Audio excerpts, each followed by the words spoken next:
UK का burger king अपने customers को अपने कॉम्पिटिटर मैकडी के यहां ऑर्डर करने के लिए बोल रहा है। और सिर्फ मैकडी नहीं, पिज्जा हट, डोमिनोज और जितने भी छोटे बड़े रेस्टोरेंट्स हैं उन पे अपने ग्राहकों को ऑर्डर करने के लिए रिक्वेस्ट कर रहा है। पर सवाल यह उठता है कि बर्गर किंग जो कि खुद एक बहुत बड़ी फास्ट फूड की चेन है, वो ऐसा क्यों कर रहा है। देखिए, बर्गर किंग का इस पे कहना है कि उसने भी कभी नहीं सोचा था कि लाइफ में ऐसा कुछ वो लोग कहेंगे, लेकिन करंट सिचुएशन को देखते हुए इन रेस्टोरेंट्स पे जो एम्प्लॉइज काम करते हैं और उनकी फैमिलीज, उनको कस्टमर्स की जरूरत है ताकि वो सरवाइव कर सके, इसीलिए वो ऐसा कर रहे हैं। क्या बात है, कंपटीशन बाद में, इंसानियत पहले।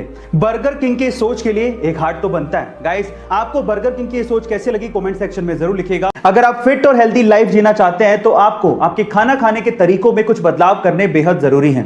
उसमें से सबसे पहला बदलाव है, आपको ठंडा खाना खाने की आदत छोड़नी पड़ेगी। बहुत से ऐसे लोग हैं जो कि खाने को भी ठंडा करके खाते हैं, पता नहीं क्यों, लेकिन उससे आपके डाइजेशन सिस्टम पे प्रभाव पड़ता है। आपके डाइजेशन सिस्टम को ज्यादा समय और ज्यादा एनर्जी लगती है खाना पचाने में। इसके अलावा भरपेट खाना भी नहीं खाना चाहिए, कुछ तो पेट को खाली छोड़ना ही चाहिए। आयुर्वेद ये कहता है कि भरपेट खाना ना खाने से आपका खाना बड़े आसानी से पचता है। और दूसरा, आपको व्हाइट राइस कितने भी पसंद हो, अगर आप वेट को लूज करना चाहते हैं तो आपको व्हाइट राइस यानी कि सफेद चावल छोड़ने पड़ेंगे। हाँ, इसकी जगह पे आप ब्राउन राइस खा सकते हैं, क्योंकि ब्राउन राइस में व्हाइट राइस के मुकाबले आधी ही कैलोरी होती है। गाइस, आपको ये हेल्थ टिप कैसे लगे कमेंट सेक्शन में जरूर लिखिएगा। जब वो पैदा हुआ तो वो अंधा था। आसपास के लोगों ने ये देखकर उसके बाप को कहा कि ये तो किसी बोझ से कम नहीं है, इसे तो मार देना चाहिए।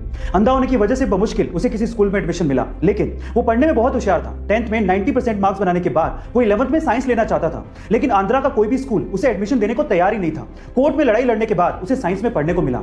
12th में अच्छे मार्क्स बनाने के बाद वो IIT में पढ़ना चाहता था, लेकिन इंडिया की कोई भी IIT उसे एडमिशन देने को तैयार नहीं थी। इसके बाद उसने यूएस की नामी यूनिवर्सिटी MIT में अप्लाई किया और वो इंडिया का पहला ऐसा ब्लाइंड स्टूडेंट बना जिसे MIT यूनिवर्सिटी में एडमिशन मिला। इसके बाद वो चाहता तो अच्छी सैलरी पे वहां पे काम कर सकता था, लेकिन वो इंडिया आया और उसने अपने जैसे लोगों को हेल्प करने की सोची। इसके बाद उसने हैदराबाद में बोलांट इंडस्ट्री की स्थापना की और वहां पर दिव्यांग लोगों को नौकरियां भी दी और उन्हें सम्मान से जीना भी सिखाया। गाइस, जिसे लोग बोझ समझते थे, आज वही लड़का 100 करोड़ की कंपनी का मालिक है और अपने जैसे कई लोगों की जिंदगियां बदल रहा है। उनका नाम है श्रीकांत बुला। गाइस, ऐसे अमेजिंग मोटिवेशनल वीडियोस के लिए शेयर, सब्सक्राइब एंड लाइक। मिलते हैं अगली वीडियो में।